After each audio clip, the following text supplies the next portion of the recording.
This is the story of how I traveled to one of the least visited countries in the world, the Solomon Islands. A country often overlooked, rarely spoken about, and that's exactly what has fascinated me for years. Nestled in the heart of the Pacific, it's home to over 700,000 people, yet only a fraction have access to modern luxuries like electricity. This year, I finally got a chance to travel here and spent 7 days exploring this place. It was time to uncover the beauty and secrets of these islands and find out why almost nobody visits this country.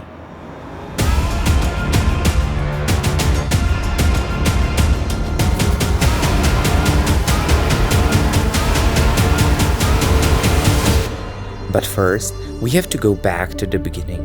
Our trip started in Nadi, Fiji, where I took my first anti-malaria tablet before boarding an almost empty flight to the capital of the Solomon Islands, Honiara. The flight seems pretty empty considering that there are 2 destinations and many people fly to Port Moresby. It really seems like 1/4 of the flight will be full.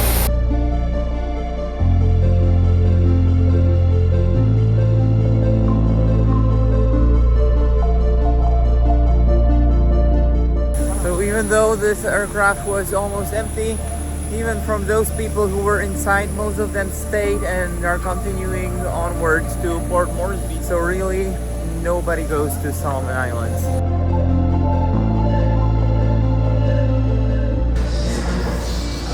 So we're now just sorting out the SIM card.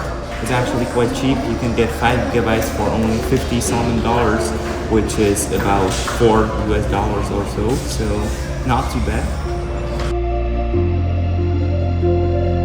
Welcome from Solomon Islands, one of the top 10 least visited countries in the world, and I'm incredibly excited to be able to explore this country in the following few days. And there isn't any better place to start than right here in the country's capital, Honiara, here at the local Honiara culture market. I'm gonna start out with my name, Honiara. My name is Jimmy Glue. Where you from? From Europe. Europe. Oh, Nice have a to good see you. time in Solomon Island. Thank you.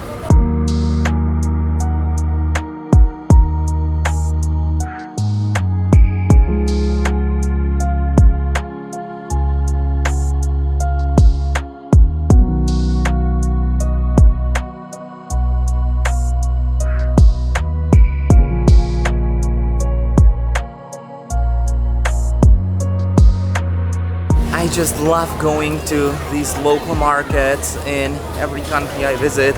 Last year we were in Papua New Guinea, before in Vanuatu. There are many markets like this in Africa, and it's just so beautiful to witness the daily life. You can get here basically any goods, so many fruits, vegetables, and you can just see it's beautiful just to be here and watch how the locals just go on with their daily life.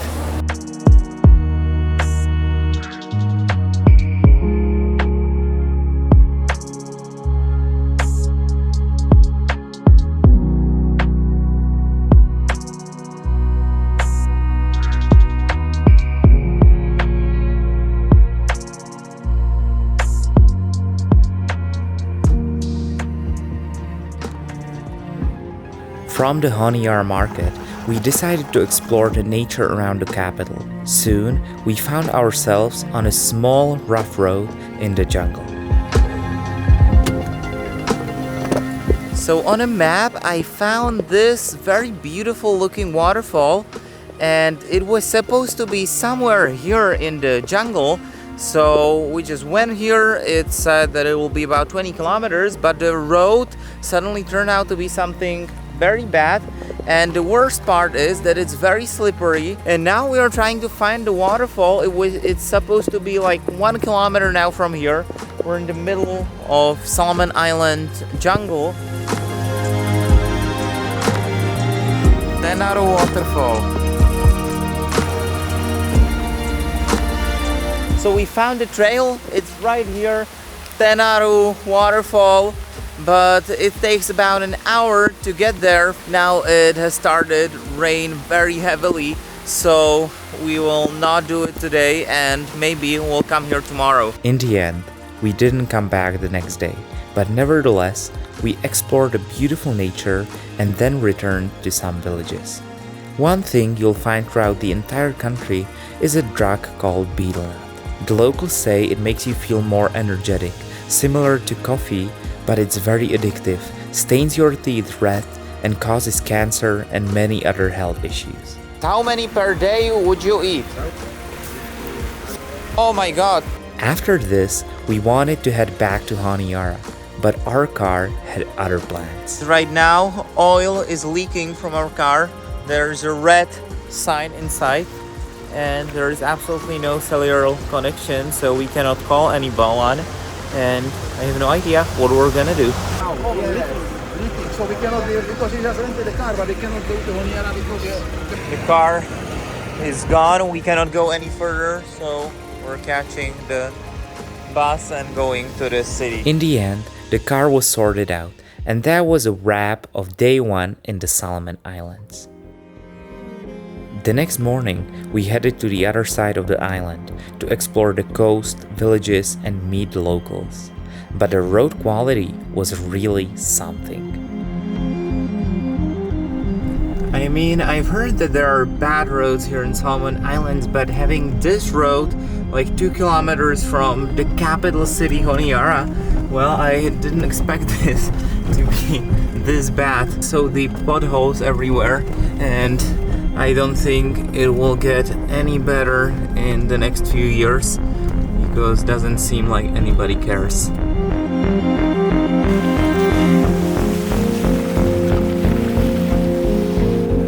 We just got to one of many beaches here along the coast.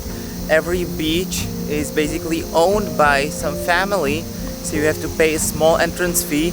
And even though we're only about 10 kilometers from Honiara, the road to get here is absolutely horrendous. It's the only main road, but the state in which is it, like the amount of potholes, is just incredible.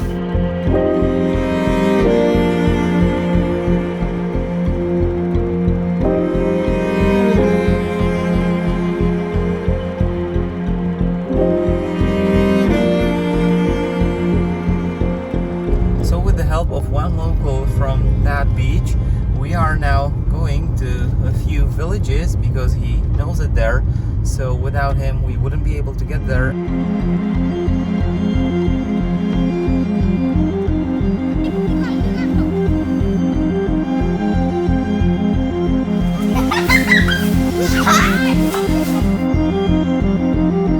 Just a few kilometers from Honiara, the capital city, the villages already look like this. Traditional life, they have no electricity. And I'm gonna meet some local villagers.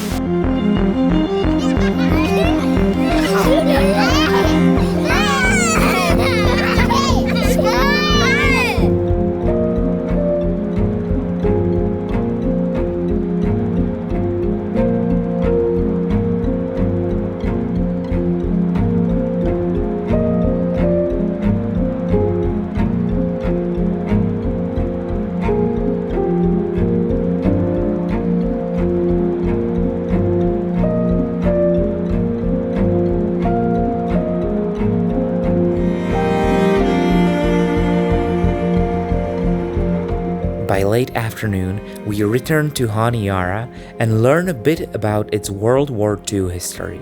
Usually, when someone has ever heard of Solomon Islands, it's most likely because of the battles during World War II.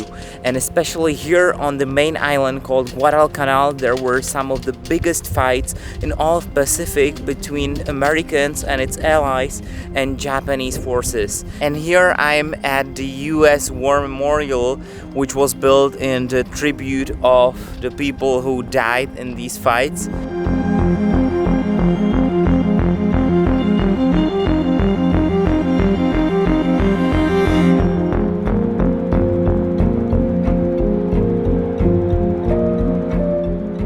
In the evening, we took a last small walk through Honiara, visiting one neighborhood and meeting a group of children who were having the time of their lives. Tarzan.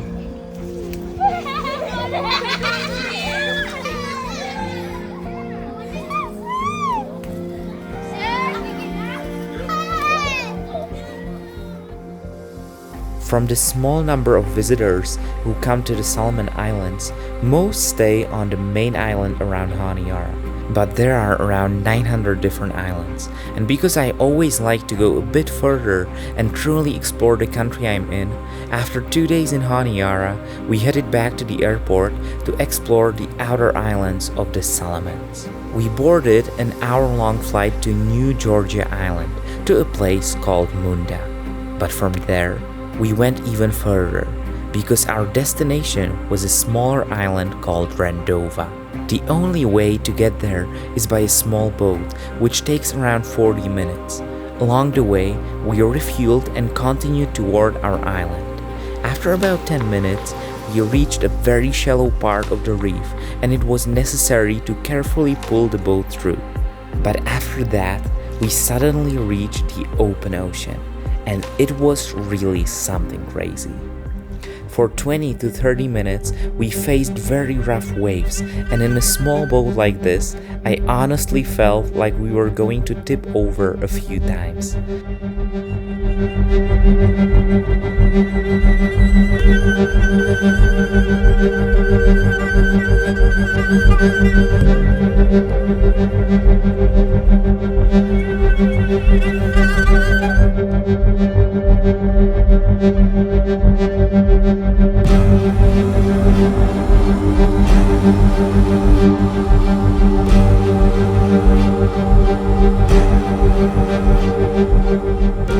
Fortunately, after 30 minutes, though it felt like 3 hours, we reached our final destination. Welcome to Rendova Island. This is a place without roads, cars, or electricity. A few thousand people live here, scattered across small villages. This is how the majority of people in the Solomon Islands still live. This island would be our home for the next 3 days, where we would connect with the locals, explore the beautiful nature, and experience what it's like to live on such remote islands. So guys, we just arrived to the island of Rendova after a 40-minute ride on the boat, and I have to tell you, I knew that there will be some waves, but this was far worse than I could ever imagine. But fortunately, we made it. And we're here on this island, and we are actually the only foreigners that are on this island right now.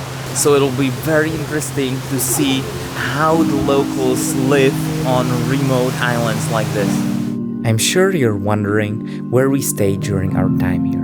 A few weeks ago, while doing a research for this trip, I discovered there's just one simple accommodation on the entire island.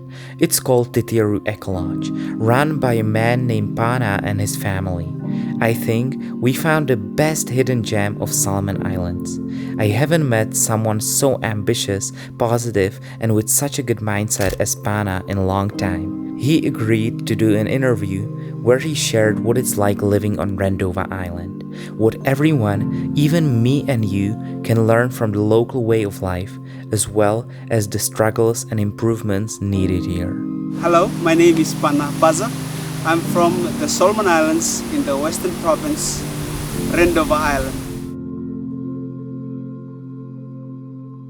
We are not very strict in like time, like for example 9 o'clock we should be at the office. No, here we say it's timeless here in the islands. We just do what we want to do based on the day. When we wake up, oh, I feel like go to the garden, I'll go to the garden. So I just want to sleep the whole day, we'll just sleep. Like this, we live in a place where there's no one who's pushing us. After a quick rest, we set off to visit a nearby village. To get there, we had to walk for about 30 minutes through the jungle, crossing a river before arriving. Most of the kids in the village, they just know our little village, not like Honiara or other places around. So their knowledge is around, so they think that the world is just that. And that also affects them in their personal development. So we are now inside one of the local villages here on Rendova Island. This one is called Ugela, and there are a whopping 2,000 people living here, which seems crazy. And here you can really experience the local life. People just live here in their small cottages, and everybody is very welcoming, very surprised. They just want to show us their homes because not many foreigners come here, and this is the real life of Solomons.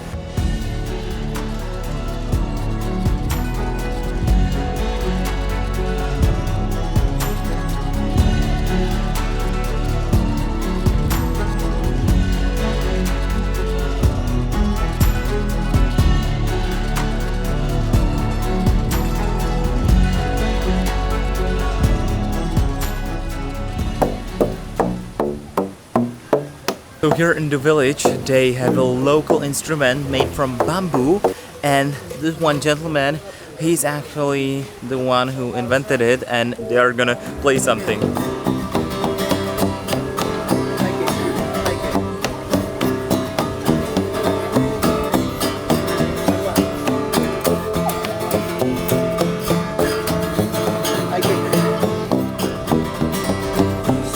People here, we are not into big commercialized businesses, but it's mostly on selling of agricultural things and fisheries. That's the two main income in the village.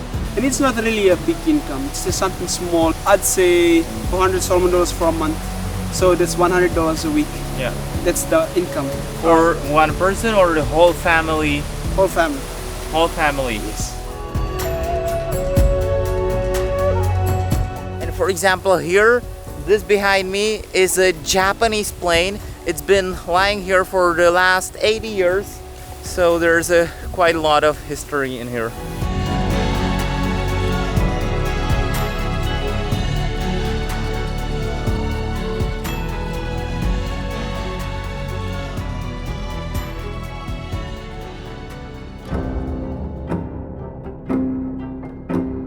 We actually have a big challenge with the clinic because there's no nurses to work in the clinic, and so because of there's no nurses, we have lost 3 mothers died along the way to Munda. And then we also lost 2 lives who were still rushing them on the way to Munda, and they just died inside the home because of the health services. And in our hospitals, there's no medicines at the moment. So we go to the hospital, there's no enough medicines and first aid kits and bandages. Even on Munda Yes, or even in on Honiara. Honiara, yes. Today you go to Honiara, there's a lot of sick people just laying on the floor. There's no beds, there's no wheelchair for people. The next day, we visited another village, this time more than 1 hour walk from our lodge. We crossed multiple rivers, balanced on the small trees laid across them, and even took a boat. Well, this is the original path, but I'm not sure if I'm capable of crossing this because it's a very narrow piece of tree.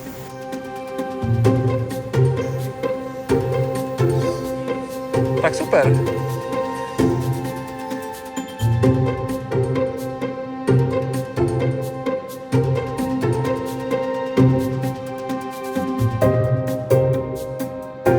Počkej, ach jo.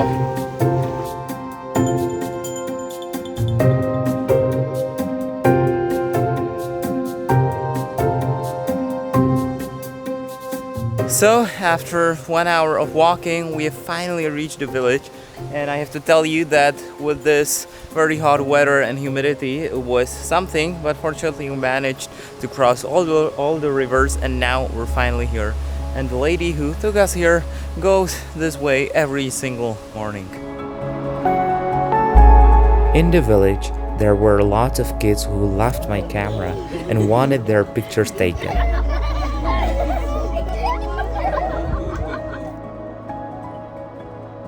Life in these villages is very different, yet in some ways it's quite similar. People just try to enjoy every moment. Kids play and have fun, and people are kind and enjoy spending time with their loved ones. It's mandatory that every children should have to go to school, but unfortunately for some students they cannot go because of the school fees. For primary students, it's $200 for a year, Solomon dollars. So as for some countries, education is free, but for us, no. Take for example, there's 5 kids in the family, then the parents will have to send 2 and the 3 will have to stay at home. And they have to sacrifice that.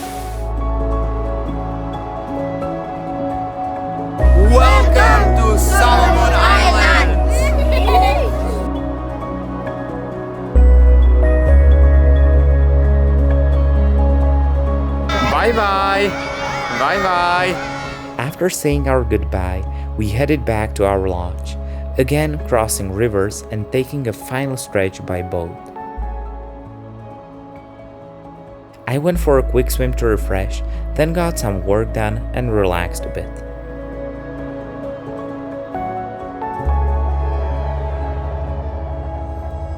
When it got dark, we ventured into the jungle to find an interesting cave where you can walk inside and see bats and coconut crabs. I thought it was going to be a short 5-minute walk, but it turned out to be something very different. Oh. And walk easy. Well, we are in this kind of cave and it's absolutely insane. You have to walk through insane thick layer of mud, and the cave has a really low ceiling, so you have to be crawling. How far do you think still? 40 minutes. 40 minutes! Like we will walk like this for 40 minutes.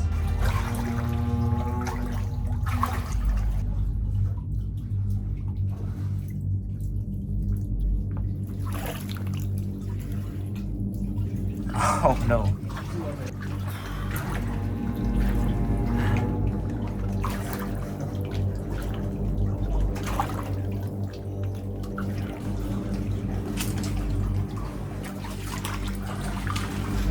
I think I'm gonna need a wheelchair after this expedition.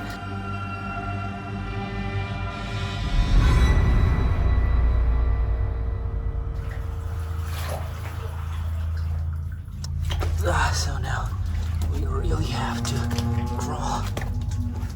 Oh my god.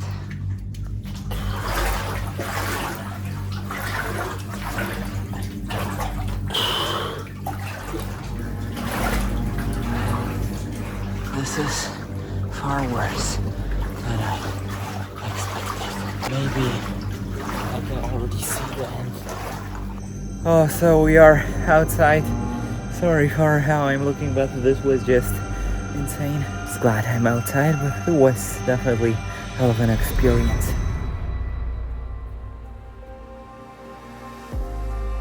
Our last day on Rendova Island arrived. In the morning, we went back to Ughela village to experience more of the traditions of Solomon Islands life, the water rhythms, using river clay as a natural shampoo.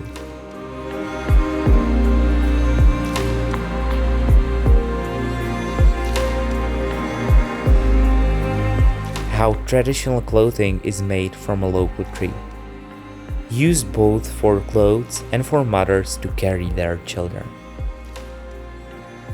Finally, a villager showed us how they cook food using coconut milk. First, they break the coconut, squeeze the milk, heat stones to cook it,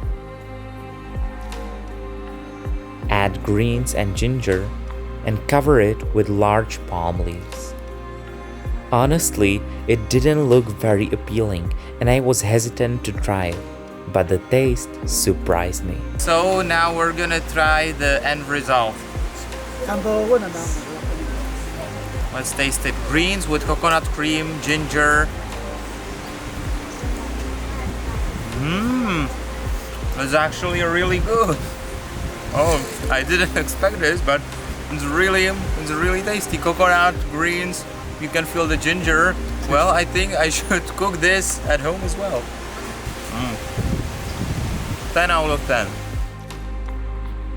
And just like that, our time on Rendova Island came to an end. So, after 3 days here on Rendova Island, we are saying goodbye and are heading back to Munda. This time, the waves weren't as rough, and after 30 minutes, we arrived back in Munda, where our plane was already waiting. Thank you so much. It was so nice meeting you. Yes. Yeah, I will keep in touch. Yeah, sure, and see you one day. Yes, Thank definitely. you. With us boarding the plane, it was time to say goodbye to the Solomon Islands. After spending 7 days in this country, exploring the main island as well as the remote Rendova Island, connecting with locals and seeing the incredible nature, I have to say that this was one of those places where I arrived with no expectations, but left completely mind-blown. I just loved every second of it. Nobody talks about this place and very few people visit, but I can tell you that the Solomon Islands are an absolute hidden gem. During my time on Rendova Island, I asked Pana one last question. If there is one thing anyone in the world could learn from the people of the Solomon Islands, what would it be? I think that's one thing that we are so blessed with here in the islands is just appreciating what life can give us. Just seeing the smile of everyone's faces every day, the laughs we share. Even though we don't have much, just seeing our kids can run around freely, laugh, enjoy the rain when it happens, and sleep at night, and even with the simple beds and everything, we just love it, and we are just so happy. It just depends on how you see life. If you see life as negative, then you'll always see negative things coming. But when you see the positive aspect of it, like appreciating small little moments of life, that's when you start to see that there's a lot of blessings, a lot of precious things are just near you. But sometimes we just take it for granted. Goodbye, Solomon Islands. I'm not sure how long it will take me to return, but I know that one day I'll be back.